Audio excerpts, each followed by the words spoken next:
nous avons aussi une autre méthode, puisque nous pouvons remarquer que, voilà, ici j'ai fermé les fichiers, hein, bien sûr j'ai fermé les fichiers, donc quand vous fermez le fichier, vous avez l'adresse complète, d'accord, l'adresse complète à partir eh bien, de la racine.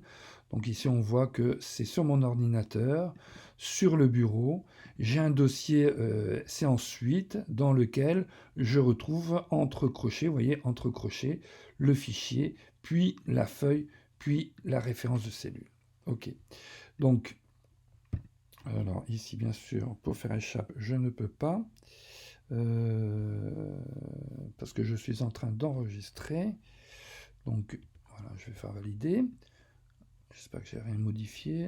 6, donc je vais faire ça. Voilà.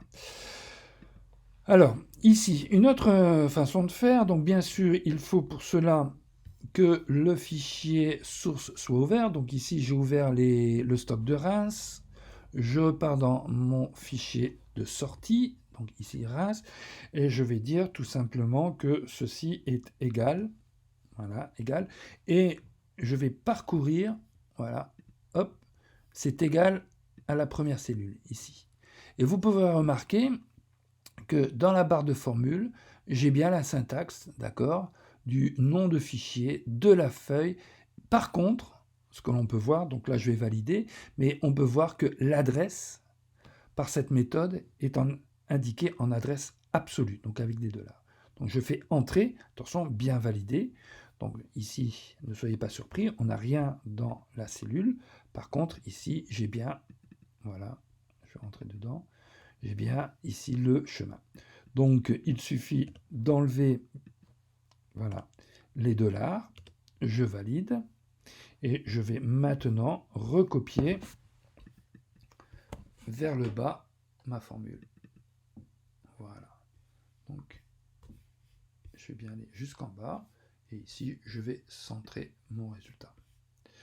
Donc nous avons deux façons d'opérer, d'accord. Donc en faisant un copier-collage spécial avec liaison. Ce qu'il faut retenir, c'est que par défaut, ça nous met des adresses relatives. Et ce qui est intéressant, c'est qu'on peut sélectionner une plage de cellules complète, ça va beaucoup plus vite. Ou alors, on peut, à partir du moment où l'autre fichier bien sûr est ouvert, faire une liaison en indiquant le chemin directement après le signe égal. Bien sûr, avec cette méthode, il va nous mettre par défaut une adresse absolue. Donc si on a une recopie, eh bien, se poser la bonne question, comment doit-on gérer le type d'adressage.